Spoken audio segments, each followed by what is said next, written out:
नमस्कार साथियों। आज मैं आप लोगों के लिए लेकर आया हूँ एक नया अध्याय, जिसमें हम बात करेंगे राजनीतिक पार्टियों के बारे में। देखिए, चुनाव का मौसम है, चुनाव चल रहा है और आप लोगों के मन में ये ख्याल कभी ना कभी ज़रूर आया होगा कि आखिर राजनीतिक पार्टी मतलब राजनीतिक पार्टी क्यों होती हैं? राजनीतिक पार्टियाँ क्या हैं? क्यों होती हैं? इनका महत्व क्या है? और इनका प्रकार मतलब कितने प्रकार की राजनीतिक पार्टियाँ होती हैं? और मैं ये भी आप लोगों को बता दूं कि हमारे देश में जो है मल्टी पार्टी सिस्टम है, यानी कि बहुत सारी पार्टियां हो सकती हैं, ऐसा हर देश में नहीं है। तो इन्हीं सब बातों पर, मुद्दों पर आज हम बात करने वाले हैं, चर्चा करने वाले हैं अपने इस। तो साथियों, सबसे पहले हम ये समझते हैं कि दल क्या होता है। मैं यहाँ पर आपको बहुत आसान भाषा में समझा रहा हूँ, आप इसके थ्योरेटिकल पार्ट पर मत जाइए कि थ्योरी क्या होती है इसकी। दल या कोई एक समूह या कोई एक पार्टी, तो यहाँ पर इसका मतलब ये है या इसका संदर्भ ये है कि जब एक ही समान विचारधारा के लोग, एक ही जैसे लोग, या जो किसी की आइडियोलॉजी से, किसी की विचारधारा से, विचारों से प्रभावित है और वो उसके साथ जुड़ता है, जब काफी सारे लोग जुड़ते हैं तो हम उसको एक दल या एक पार्टी कहते हैं। जैसे ये गैर राजनीतिक भी हो सकता है, राजनीतिक भी हो सकता है, सोशल समाज की सेवा करने के लिए भी हो सकता है, या इस तरीके से कई प्रकार का आपके घर में भी हो सकता है। जैसे हम लोग एक बहुत कॉमन शब्द जो है सामान्य रूप से इस्तेमाल करते हैं कि जैसे ऑफिस हो गया, तो ऑफिस में अगर 5 लोग एक तरफ हैं तो हम कहते हैं कि इन 5 लोगों की ये पार्टी है। घर में 4 लोग अगर एक तरफ हैं किसी बात को लेकर, किसी मुद्दे एक साथ रहते हैं, एक जैसी बात करते हैं, जाहिर-सी बात है उनके अंदर समानता होगी चीज़ों को लेके, तभी वो एक साथ रह सकते हैं। तो अगर वो एक साथ रहते हैं तो हम कहते हैं इन 4 लोगों की तो अलग पार्टी है। ऑफिस में भी यही होता है, भाई ये तो अलग पार्टी है।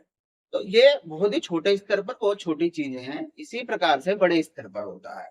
जैसे कि आरएसएस, राष्ट्रीय स्वयंसेवक संघ, एक बहुत बड़ा दल है, प्रत्यक्ष रूप से जिसका राजनीति में कोई मतलब राजनीति से मतलब नहीं है। हिंदू महासभा है, बजरंग दल है, या और भी बहुत सारे दल हैं। कुछ सामाजिक दल हैं जिनका काम है लोगों की सेवा करना, लोगों की सेवा के लिए काम करना, लोगों की भलाई के लिए काम करना। ये अपनी-अपनी फील्ड से भी संबंधित हो सकते हैं। जैसे कि मान लीजिए किसी फैक्ट्री में कोई जैसे दल होता है, यूनियन होती, वो भी एक पार्टी है कि वहां पर सब एक विचारधारा से इकट्ठे होते हैं कि भाई श्रमिकों का हित होना चाहिए। डॉक्टर्स एसोसिएशन है कि डॉक्टर्स अपनी बात कहाँ रखेंगे, या सरकारी कर्मचारी जैसे एक समूह बना लेते हैं तो वो अपनी बात कहाँ रखेंगे। इस प्रकार से उसमें भी फिर कई पार्टियां, कई दल हो जाते होंगे, आप लोगों ने देखा होगा। तो ये विचारधारा का खेल है कि मैं उसके साथ शामिल हूँ, उसके साथ शामिल हूँ, मुझे क्योंकि मैं आपके साथ तभी आऊंगा जब मुझे आपकी बात पसंद होगी, मैं उसको समर्थन करता हूँगा तो ही मैं आपके साथ आऊंगा, अदरवाइज मैं नहीं। मैं उसके साथ जाऊंगा, क्योंकि मान लीजिए कोई दल हिंसा की बात करता है और मैं अहिंसा की बात करता हूं, तो जाहिर सी बात है मैं उसके साथ नहीं जाऊंगा। मैं उसके साथ जाऊंगा जो अहिंसा की बात करता है। इसी तरीके से किसी को समाज सेवा करनी है, मुझे कोई इंटरेस्ट नहीं है समाज सेवा करने में, तो मैं उसके साथ क्यों जाऊंगा। तो इस प्रकार से जब एक ही उद्देश्य, एक ही विचारधारा के लिए जब कुछ लोगों का समूह इकट्ठा होता है, दल मतलब इकट्ठे होते हैं या प्रभावित होते हैं, और ये किसी भी माध्यम से हो सकता है, जरूरी नहीं है। जैसे अगर पूरे देश में कोई एक दल चल रहा है तो वो लोग विचारधारा के माध्यम से इकट्ठे होते हैं। आरएसएस जैसे मैंने नाम बताया, आरएसएस पूरे देश में फैला हुआ है। इस प्रकार से एक छोटा दल भी हो सकता है। आपके कॉलोनी में रेजिडेंशियल जो एसोसिएशन होती हैं, वो भी एक दल ही है, जो अपने जो आपके जो वहां पर जो लोग रहते हैं उनकी वेलफेयर के लिए काम करती है, या किसी चीज को चलाने के लिए हम कोई दल बना लेते हैं। तो इस प्रकार से ये दल का या पार्टी का कोई भी कॉन्सेप्ट होता है। अब हम आज बात करने वाले हैं राजनीतिक पार्टियों के बारे में। जो हमारे आजकल मौसम भी चल रहा है, चुनाव का मौसम है, तो राजनीतिक दल। अब राजनीतिक दल किसे कहेंगे? जैसे इस मैंने इतने सारे दल गिना दिए आपको कि इतने प्रकार की पार्टियां होती हैं, दल होते हैं, समूह होते हैं। इसी प्रकार से राजनीतिक पार्टियां होती हैं। राजनीतिक पार्टियों का पहला उद्देश्य है राजनीति करना, देश की शासन व्यवस्था में भाग लेना, देश को चलाने के लिए, जो देश की शासन व्यवस्था है उसको चलाने के लिए उसमें अपना योगदान देना। अब अलग अलग जगहों पर अलग अलग विचारधारा, अलग अलग सोच के लोग, अलग अलग पार्टियां गठित हो जाती हैं। जैसे उत्तर भारत है, तो उत्तर भारत में हो सकता है कि उत्तर प्रदेश के लिए कोई और मुद्दा हो। उत्तर प्रदेश के लिए अगर किसी कोई सिर्फ उत्तर प्रदेश को ही प्रमुखता दे रहा है, तो उत्तर प्रदेश के मुद्दों पर वो दल गठित कर लेगा कि मेरा ये दल है और मैं इन मुद्दों पे बात करूंगा, लड़ूंगा, आगे बढ़ूंगा। आइडियोलॉजी मतलब उनकी होती है, कुछ कुछ तो आइडियोलॉजी होती ही है, नहीं तो फिर आदमी कैसे सा कोई राष्ट्रीय स्तर का दल है जैसे भाजपा, कांग्रेस, जिन्होंने पूरा अपना एक राष्ट्रीय स्तर पर अपनी एक वो बना रखी है, तो ये हर जगह भाग लेते हैं। कुछ दक्षिण भारत के दल हैं, तो वो दक्षिण भारत तक ही सीमित है। उनकी आइडियोलॉजी, उनका जो काम है, उनको ये है कि मुझे सिर्फ इस स्टेट, इस राज्य विशेष में ही कार्य करना है, वहीं तक वो सीमित है। कुछ दल ऐसे होते हैं कि जो किसी जाति विशेष को लेकर के या इस तरीके से, या मतलब जाति विशेष मतलब किसी ने अनुसूचित जातियों के लिए बना दी पार्टी, अनुसूचित जनजातियों के लिए पार्टी बना दी, कोई किसान मोर्चा बन गया। तो इस तरीके से कई सारी पार्टियां होती हैं। अब इनको राजनीतिक पार्टी हम कब कहेंगे? राजनीतिक पार्टी हम इनको तब कहते हैं जब ये राजनीति की मुख्य धारा में शामिल होती हैं। क्योंकि दल तो बहुत सारे होते हैं, जो राजनीति नहीं कर रहा है वो भी पार्टी हो सकती है, वो भी दल हो सकता है। जैसे हम कहते हैं ना कि संगीत पार्टी खोल रखी है, तो वो म्यूजिशियन है, गाने बजाने का काम है, उनकी अपनी पार्टी है। इस तरीके से अब यहाँ पर राजनीतिक पार्टी का मतलब ये है कि जो पार्टियां राजनीति करती हैं, जैसे भारत के संदर्भ में मैं बात कर रहा हूं, तो जो भारत की राजनीतिक व्यवस्था में जो भाग ले रही हैं, किसी भी अपनी एक विचारधारा के साथ, अपनी एक आइडियोलॉजी के साथ, एक कुछ सिद्धांत होते हैं, कुछ नियम होते हैं, उनके साथ वो भाग ले रही हैं, शासन व्यवस्था में भाग ले रही हैं। और अगर वो छोटे स्तर पर भाग ले रही हैं, तो उनका मतलब क्राइटेरिया एक उतना छोटा हो जाता है। बड़े स्तर पर ले रही हैं, बड़े स्तर पर हो जाता है। जैसे अगर मैं राजनीतिक पार्टियों की बात करूं, तो राजनीतिक पार्टियां तीन प्रकार की मुख्य रूप से, हर आदमी स्वतंत्र है, हर आदमी अपनी पार्टी बना सकता है, कोई इसमें दिक्कत नहीं है। लेकिन राजनीतिक पार्टियां तीन प्रकार की होती हैं। कैसे? क्षेत्रीय अनरिकॉग्नाइज्ड दल होते हैं, जैसे मैंने बताया बहुत सारे ऐसे दल होते हैं जिनको मान्यता प्राप्त नहीं होती है, लेकिन वो पार्टी होती हैं। और कई बार ये लोग बहुत प्रभाव डालते हैं सरकार के ऊपर, राज्य सरकार के ऊपर, या राष्ट्रीय जो हमारी सरकार है उसके ऊपर कई बार बहुत प्रभाव डालते हैं, गैर राजनीतिक होने के बावजूद। मतलब इनका काम है राजनीति करना, लेकिन ये लोग प्रत्यक्ष रूप से राजनीति में शामिल नहीं होते। दूसरा, क्षेत्रीय स्तर की पार्टियां हो गई। तो जैसे भी मैंने बताया कि किसी को अगर सिर्फ अपने राज्य विशेष से मतलब है, उसको सिर्फ राज्य विशेष तक सीमित रहना है, तो वो अपना वहीं तक सीमित रहती है। और कुछ पार्टियों का तो उदय ही राज्य की वजह से होता है। जैसे कोई नया राज्य बना, तो कोई पार्टी होती है, आंदोलन कर रही होती है, फिर आगे चल के कोई राज्य बन गया, तो वहां पर वो पार्टी आ गई, तो उनका उदय ही इसलिए हुआ। उत्तर प्रदेश की बात करें तो वहां पर समाजवादी पार्टी है। मैं यहाँ पर भी इनकी कैटेगरी पर नहीं जा रहा हूँ, मैं सिर्फ आपको समझाने के लिए बता रहा हूँ। बहुजन समाज पार्टी हो गई, उत्तर प्रदेश में ही मुख्यतः इनका जोर है। वहीं पर अगर हम दक्षिण भारत की तरफ चले जाएं, तो डीएमके है, एआईडीएमके है, पश्चिम बंगाल में तृणमूल कांग्रेस है, और नॉर्थ ईस्ट में चले जाएं तो वहां पर कई सारे दल हैं, कई सारी पार्टियां हैं। और बिहार में जैसे नीतीश कुमार का दल है, लालू यादव का की पार्टी है, आरजेडी है, और ये सब जेडीयू। तो ये सारी जो है पार्टियां हैं।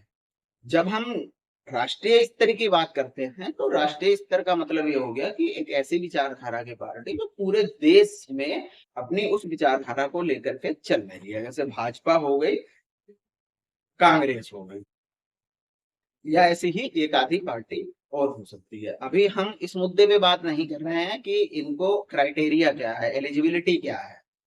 अभी मैं सिर्फ आपको एक समझाने की कोशिश कर रहा हूँ, क्योंकि इनका प्रभाव यहीं तक सीमित है, मतलब ज्यादा प्रभाव नहीं है इनका, प्रभाव राज्य विशेष तक ही है, या इनका जैसे भाजपा कांग्रेस का प्रभाव राष्ट्रीय स्तर पर है, पूरे देश में इनका प्रभाव है। तो इस तरीके से ये राजनीतिक पार्टियां होती है। तो साथियों, अब हम बात कर लेते हैं राजनीतिक पार्टियों के फंक्शंस के बारे में, कार्य के बारे में। अभी हालांकि जैसे मैंने आपको काफी सारी चीजें बताई, उम्मीद है आपको समझ में भी आया होगा कि राजनीतिक पार्टियां क्या होती हैं, दल क्या होते हैं, कैसे बनते हैं दल, कैसे बनती हैं। अब हम बात करते हैं इनके कार्य की। तो देखिए, जितनी भी राजनीतिक पार्टियां हैं उनका कार्य जो है उसका, देखिए राजनीतिक पार्टी है तो इसका सीधा मतलब है उनका कार्य है राजनीति करना। राजनीति करने का मतलब हो गया है कि वो जो सरकार बनती है, सरकार बनने की प्रक्रिया में भाग लेंगी, देश की शासन व्यवस्था में शामिल होंगी। उसके साथ ही वो जिस, जैसे मान लीजिए कोई विशेष, मैंने बताया ना कि कुछ विशेष समूह के लिए या किस विशेष राज्य के लिए या राष्ट्रीय स्तर के किसी विशेष विषय पर किसी पार्टी का के लिए कोई पार्टी का गठन होता है, तो वो उन चीजों पर ध्यान देंगे, उन चीजों पर लोगों को बताएंगी, सरकार के ऊपर प्रभाव डालेंगी कि आप ये करिए, ये होना चाहिए, ये गलत हो रहा है, ये हमारे समाज के लिए ठीक नहीं हो रहा है, हमारे इस वर्ग के लिए ठीक। जैसे मान लीजिए कोई किसानों के हित की बात करती है पार्टी, तो वो कहेगी कि हम कि जी ये तो किसानों के लिए तो ये गलत है, आप गलत कानून लेकर आ रहे हो।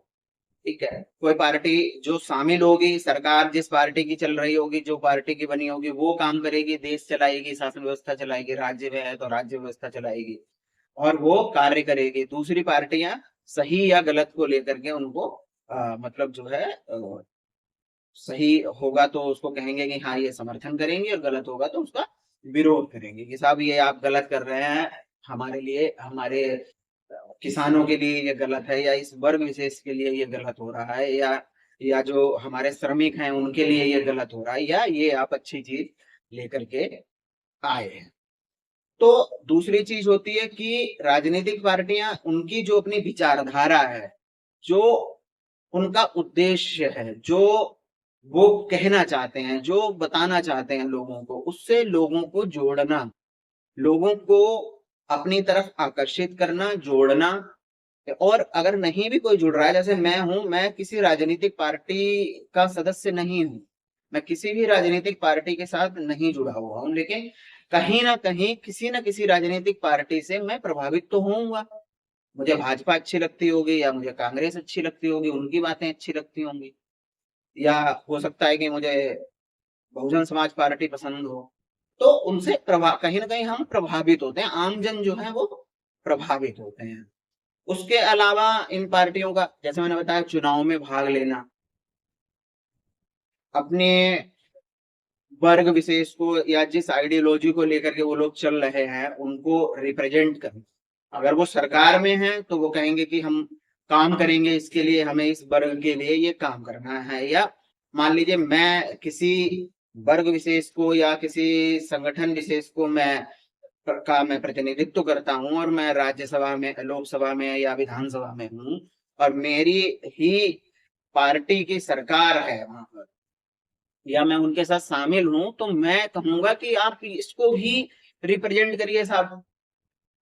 एमपी और एमएलए तो छोटी छोटी बात भी बताते हैं कि जी हमारे वो फलानी जगह पे सड़क नहीं बनी हुई है, वहां पर लाइट नहीं है, वहां पर इसकी कमी है, वहां पर ये नहीं है, या उनके क्षेत्र में कोई अपराध हो गया, कोई क्राइम हो गया, तो वो मुद्दे को उठाते हैं, कोई बड़ी बात हो जाती है, सुनवाई नहीं होती कई बार। अगर मैं विपक्ष में हूं तो मैं कहूंगा कि साहब आप गलत कर रहे हैं, ये आप इस विशेष वर्ग विशेष के साथ गलत कर रहे हैं, आप इस समूह विशेष के साथ गलत कर रहे हैं, आप मेरे क्षेत्र को आप कम क्यों दे रहे हैं, इस तरीके की चीजें, तो ये इनका काम होता है। उसके अलावा अपना प्रचार प्रसार करना, और ये हमेशा चलता रहता है, कोई ये नहीं है कि राजनीतिक टाइम पे हमें लगता है कि बहुत ज्यादा हो रहा है, लेकिन ये हमेशा चलता रहता है।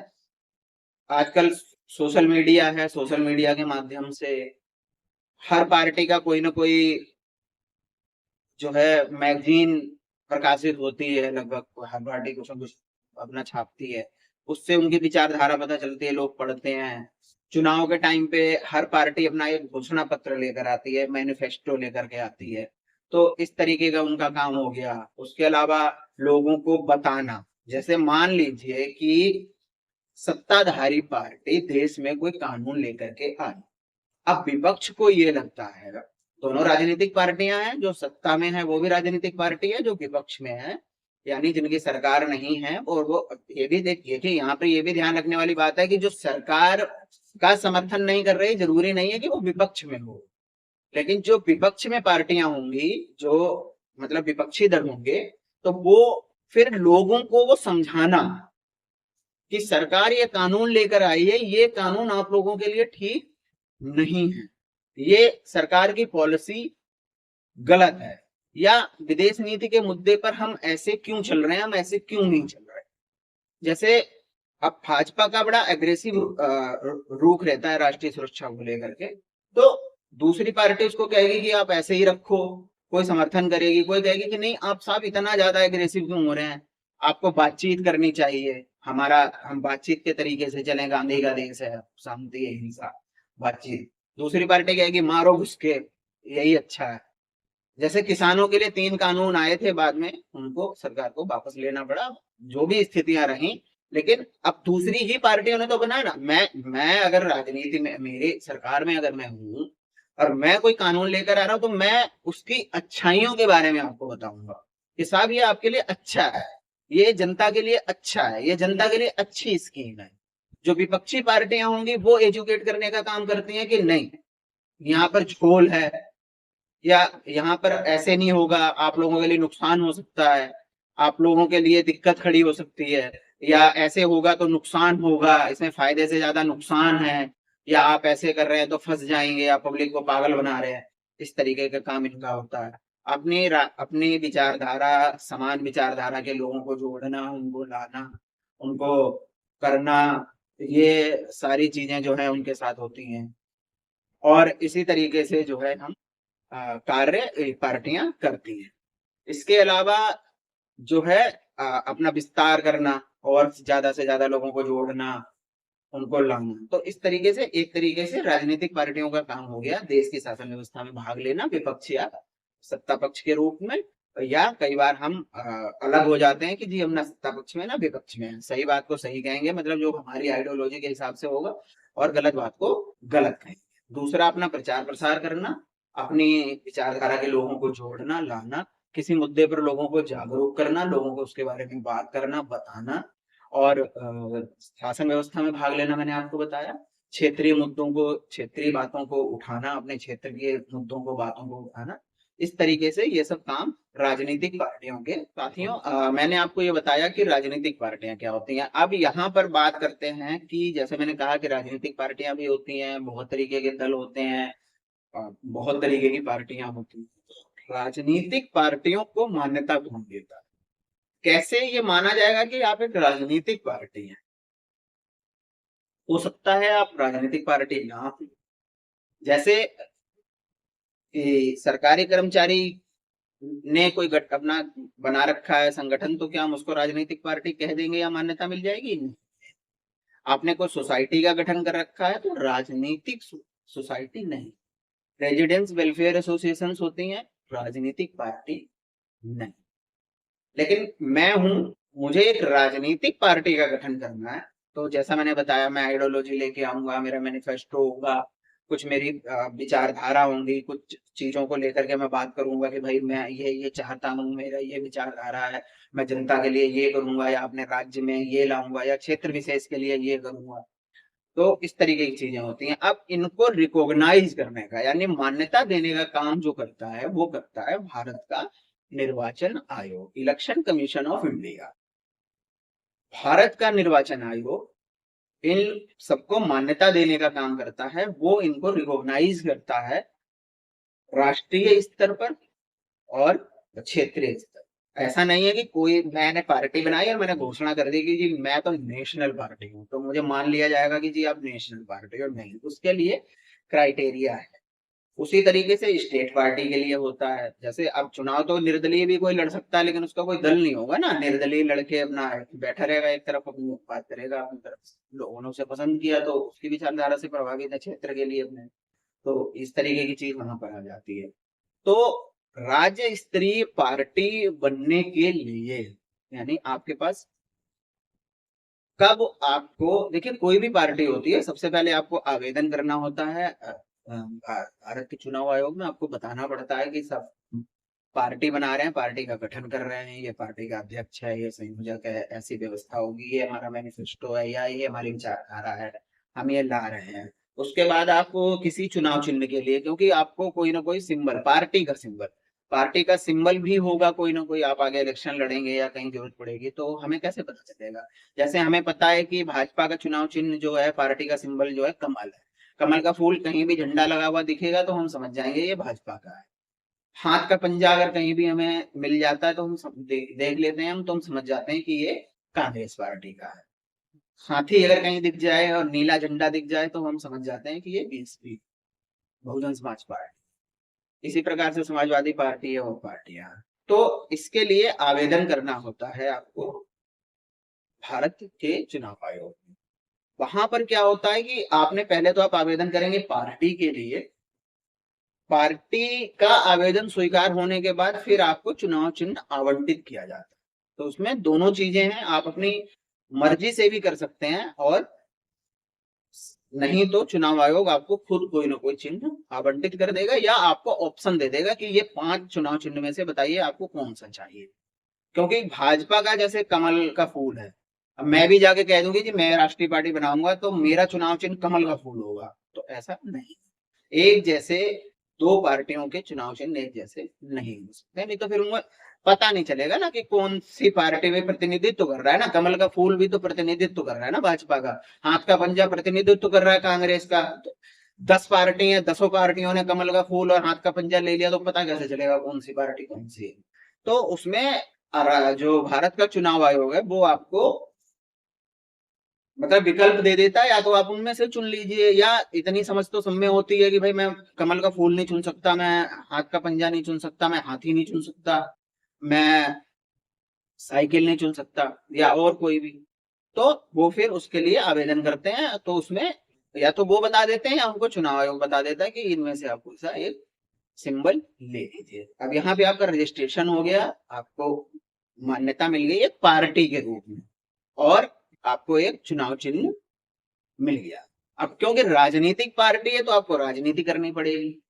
अब राजनीति करने से ही, यानी कि चुनावों में भाग लेने से, चुनावों में चुनाव प्रक्रिया में भाग लेने से, अपने उम्मीदवार उतारने से, खड़े करने से, और शासन व्यवस्था में भाग लेने के लिए आपको चुनाव लड़ना होगा। तो चुनाव लड़ने से ही आपको ये फिर यहाँ पर आकर के चुनाव आयोग ये आपको, अब पहले तो उसने मान्यता दे दी कि आप एक दल हैं, ठीक है, आप एक दल हैं, आपके पास एक चुनाव चिन्ह है, साहब ये आपकी आइडियोलॉजी है। फिर आपने चुनाव लड़ा, चुनाव लड़ने के बाद अब यहां पर ये डिपेंड करता है, निर्भर करता है कि आपको कितने प्रतिशत मत प्राप्त हुए, और या कितनी सीटें आप विधानसभा के चुनाव में या लोकसभा के चुनाव में, जैसा भी चुनाव हो, आप ले जा सकते हैं। ऐसा नहीं है कि कोई भी पार्टी आए, कोई भी आएगा कहेगा जी मैं राष्ट्रीय पार्टी हूँ, और उसे राष्ट्रीय पार्टी मान लिया जाएगा, चुनाव लड़ नहीं रहा। तो ऐसे तो फिर बाढ़ आ जाएगी ना देश में, हर कोई एक पार्टी बना के खड़ा हो जाएगा। तो उसके लिए कुछ उन्होंने 4-5 तरीके कंडीशंस रखी हुई हैं, जिनके हिसाब से जब वो नियम शर्तें आप पूरी करते हैं तो आपको दर्जा मिलता है क्षेत्रीय पार्टी का या राष्ट्रीय पार्टी का। पहले क्षेत्रीय का मिल सकता है, फिर राष्ट्रीय का मिल सकता है, राष्ट्रीय से भी आप क्षेत्रीय पार्टी पर आ सकते हैं। मतलब जब जिस चुनाव में आप जो क्राइटेरिया पूरा करेंगे, आपका स्टेटस जो है, स्तर जो है पार्टी का, राष्ट्रीय स्तर या क्षेत्रीय स्तर, वो उसके हिसाब से ही निर्धारित करेगा चुनाव आयोग। ये फैसला चुनाव आयोग करेगा कि आप राष्ट्रीय पार्टी हैं आज के समय में, वर्तमान में, या आप एक क्षेत्रीय पार्टी हैं। तो ऐसा भी हुआ है, कई पार्टियों से राष्ट्रीय पार्टी का दर्जा छीन लिया गया है, और कई छीन लिया गया मतलब चुनाव आयोग ने विड्रॉ कर दिया कि अब आप राष्ट्रीय पार्टी नहीं है, अब आप क्षेत्रीय पार्टी हैं, या अब आप क्षेत्रीय पार्टी की नहीं है, आप सिर्फ पार्टी हैं। और ऐसा भी हुआ है कि अपग्रेड हुआ है कि जिनको मतलब क्षेत्रीय स्तर की पार्टी थी, फिर बाद में वो राष्ट्रीय स्तर की पार्टी बनी। सबसे अच्छा उदाहरण हमारे पास आम आदमी पार्टी का है। पहले आम आदमी पार्टी की सरकार सिर्फ दिल्ली में थी, फिर आम आदमी पार्टी की सरकार पंजाब में बनी, उसके बाद गुजरात विधानसभा का जो चुनाव हुआ, सरकार वहां पर उनकी नहीं है, भाजपा की है, लेकिन वहां पे उनको मत प्रतिशत इतना मिला, मैं अभी आपको आगे कंडीशन बताऊंगा। तो वहां पर उनको मत प्रतिशत इतना मिला कि वो एक राष्ट्रीय पार्टी के रूप में आज के समय में उसकी मान्यता एक राष्ट्रीय पार्टी की। तो अब मैं बताता हूं आपको कि क्षेत्रीय पार्टी के लिए, यानी क्षेत्रीय पार्टी के स्तर पे आपको मान्यता चाहिए तो आपको क्या चाहिए।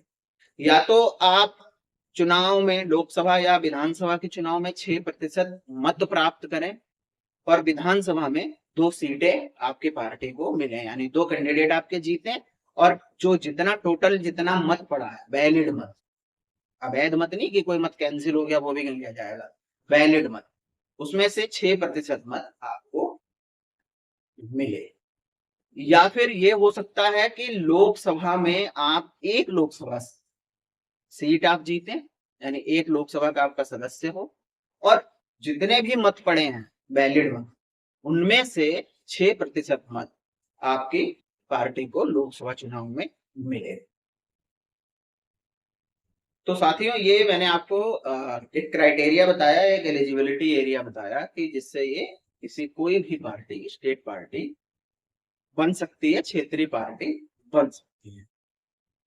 अब नेशनल पार्टी बनने के लिए आपको क्या चाहिए।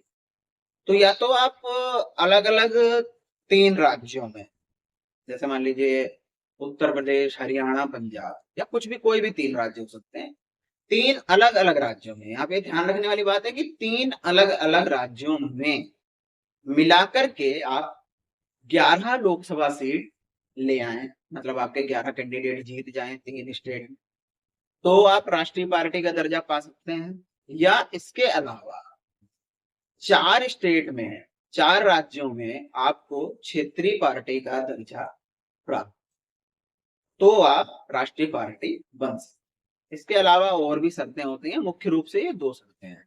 अब मैं जैसे आपको यहाँ पर बताऊं कि जैसे मान लीजिए कि कोई पार्टी है, कोई भी पार्टी है, XYZ, कोई भी पार्टी हो सकती है, उस पार्टी का, वो पार्टी यूपी में, उत्तर प्रदेश, हरियाणा, बिहार और मध्य प्रदेश, चारों जगह क्षेत्रीय पार्टी के रूप में रिकॉग्नाइज है, यानी उनको दर्जा प्राप्त है, तो उसको राष्ट्रीय पार्टी का दर्जा अपने आप मिल जाएगा।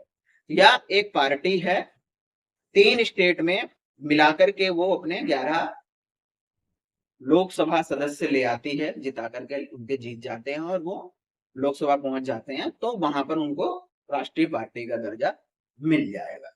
अब यहाँ पर समझने वाली बात यह है, आप ये कहेंगे कि सब क्या फर्क पड़ता है, निर्दलीय भी तो लोग चुनाव लड़ते हैं, राष्ट्रीय पार्टी होने से या क्षेत्रीय पार्टी होने से क्या मतलब, इनको क्या फायदा है। तो इसको, इसका थोड़ा फायदा भी मिलता है पार्टियों को, राष्ट्रीय पार्टी होने का या क्षेत्रीय पार्टी होने का।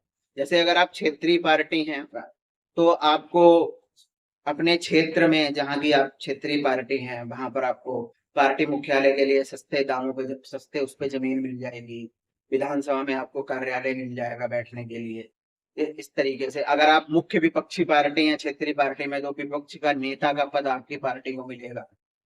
इस तरीके की चीजें होती हैं। लोकसभा में भी, राज्यसभा में, लोकसभा में भी यही होता है, संसद में।